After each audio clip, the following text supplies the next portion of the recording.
Kementerian Energi dan Sumber Daya Mineral mengatakan di semester 2 tahun ini LPG 3 kg tidak lagi disubsidi. Padahal dari segi anggaran subsidinya di tahun 2020 sebenarnya masih lebih tinggi dari realisasi di tahun sebelumnya di tahun 2019. Nah, selengkapnya akan saya bahas dengan 2020 harga LPG 3 kg naik. Berita tersebut membahas mengenai bahan bakar LPG. Seperti yang kita tahu, sebagian besar masyarakat Indonesia menggunakan LPG sebagai bahan bakar untuk memasak. Nah, LPG ini merupakan hasil olahan minyak bumi yang komponen utamanya berupa campuran gas propana dan gas butana. Nah, propana dan butana ini merupakan salah satu senyawa hidrokarbon. Apa itu senyawa hidrokarbon? Akan kita bahas pada video ini.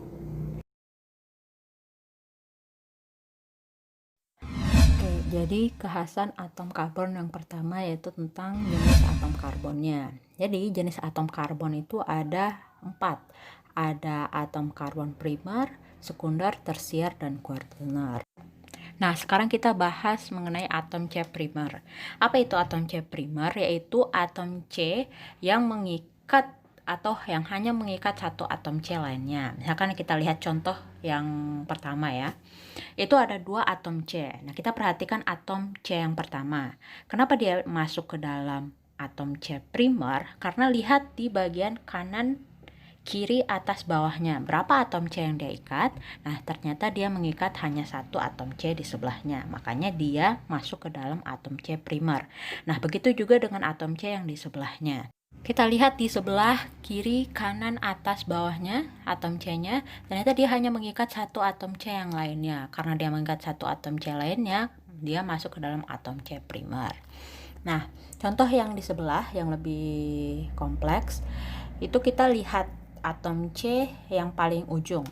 Nah, kita lihat atas bawah kiri kanannya ada berapa atom C yang dia ikat. Ternyata dia mengikat satu atom C yang berada di tengah. Karena dia mengikat yang berada di tengah hanya satu, maka dia masuk ke dalam atom C primer. Begitu juga dengan 2 atom C lainnya yang ditandai oleh tanda segitiga merah. Tiga-tiganya itu masuk ke dalam atom C primer. Nah, sekarang kita bahas mengenai atom C sekunder. Atom C sekunder, yaitu atom C-nya itu dia mengikat 2 atom C lainnya. Berbeda dengan yang atom C primer tadi, dia mengikat satu atom C lain. Kalau atom C sekunder, 2 atom C yang lain. Kita lihat contoh yang pertama ya. Di contoh yang pertama, ini kita paling ujung dulu ya. Kalau C yang paling ujung, ini kita lihat atas bawah kiri kanannya. Berapa atom C yang dia ikat? Nah, ternyata dia satu. Kalau satu berarti dia bukan atom C sekunder, melainkan atom C primer. Nah, sekarang kita yang lihat yang di bagian tengah. Lihat atas bawah kiri kanannya. Ternyata dia mengikat 2 atom C. Karena dia mengikat 2 atom C, maka dia masuk ke dalam atom C sekunder. Nah, kalau yang C yang paling ujung, dia mengikat hanya satu atom C. Jadi dia masuk ke dalam atom C primer. Nah, sekarang kita lihat contoh yang di sebelahnya. Kita mulai dari C yang paling ujung kiri ya. Lihat kiri kanan atas bawahnya berapa atom C yang berada di dekatnya. Ternyata dia hanya satu di sebelah kanan. Karena dia mengikat satu atom C lain, dia masuknya ke dalam primer, bukan sekunder. Nah, sekarang kita geser ke kiri di sebelahnya yang C, ke kanan yang di sebelahnya. Yang C yang itu kita lihat atas bawah kiri kanannya itu berapa jumlah atom C lain yang diikatnya. Ternyata 2. Karena 2 dia masuk ke dalam atom C sekunder.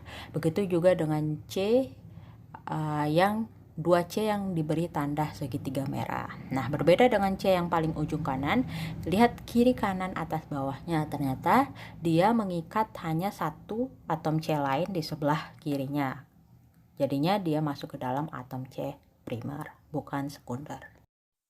Nah, sekarang masuk ke atom C tersier, yaitu atom C yang mengikat 3 atom C lainnya. Langsung lihat contoh yang pertama.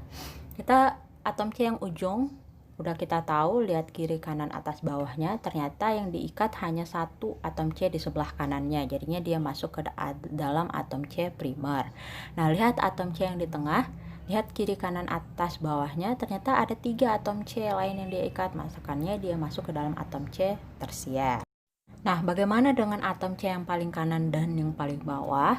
Mereka masuk ke dalam atom C primer karena mereka masing-masing mengikat satu atom C yang berada di tengah. Karena mengikat satu atom C, jadinya atom C primer. Nah, sekarang kita ke contoh yang kedua. Lihat atom C yang diberi tanda segitiga merah, itu termasuk dalam atom C tersier. Kenapa? Lihat. Sekali lagi, lihat di samping kiri, kanan, atas, bawahnya berapa jumlah atom C yang diikat. Ternyata mereka masing-masing mengikat 3 atom C lain. Karena 3 atom C lain yang diikat, maka dia masuk ke dalam atom C tersier. Untuk atom C selain yang diberi tanda segitiga merah, itu masuk ke dalam atom C primer dan sekunder. Kalian bisa latihan sendiri.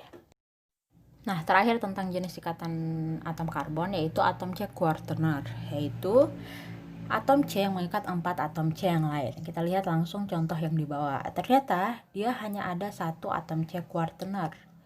Kenapa? Kita lihat samping kanan, kiri, atas, bawahnya. Ternyata yang di tengah itu memang mengikat 4 atom C lainnya. Makanya dia masuk ke dalam atom C quaterner.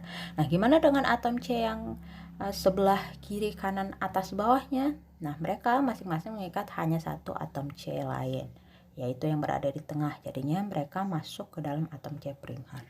Nah, sekarang kita lihat ke contoh yang kedua. Itu ada 3 atom C quaterner, yaitu yang paling tengah. Kalian bisa hitung sendiri berapa jumlah atom C lain yang mereka ikat, yaitu masing-masing 4. Karena 4, jadinya mereka masuk ke dalam atom C quaterner. Nah, untuk yang selain atom C quaternernya, mereka masuk ke dalam atom C primer karena hanya mengikat masing-masing 1 atom C lain. Nah, kekhasan atom karbon yang kedua yaitu struktur atom dan senyawa karbon. Nah, seperti kita tahu, karbon itu memiliki nomor atom 6. Jadi konfigurasinya 2 dan 4. 4 sebagai elektron valensi. Nah, untuk memenuhi kaidah oktet, maka atom karbon dapat membentuk ikatan. Contohnya yang pertama yaitu adanya 4 ikatan kovalen tunggal, contohnya pada CH4. Masing-masing dari atom C dan atom H menyumbangkan atau memberikan satu elektronnya untuk berikatan. Nah, bagian B, atom karbon dapat membentuk 1 ikatan kovalen rangkap 2 dan 4 ikatan kovalen tunggal dengan atom yang lainnya. Contohnya pada senyawa C2H4. Nah, untuk struktur Lewisnya, mungkin kalian sudah paham karena ini merupakan materi sebelumnya. Nah, bagian C-nya, atom karbon juga bisa membentuk 2 ikatan rangkap 2 dengan atom lainnya. Contohnya pada CO2. Struktur Lewisnya bisa kalian lihat. Dan terakhir, atom karbon dapat membentuk 1 ikatan kovalen rangkap 3 dan 2 ikatan kovalen tunggal. Contohnya pada senyawa C2H2. Kekhasan atom karbon yang terakhir yaitu jenis senyawa karbon. Nah, berdasarkan jenis ikatannya antar atom karbonnya, senyawa karbon itu dibedakan menjadi 2, yaitu yang pertama ada senyawa karbon jenuh dan senyawa karbon tidak jenuh. Nah, untuk yang senyawa karbon jenuh, hal yang paling utama kita lihat yaitu bahwa senyawa karbon jenuh itu hanya memiliki ikatan tunggal antar atom C-nya.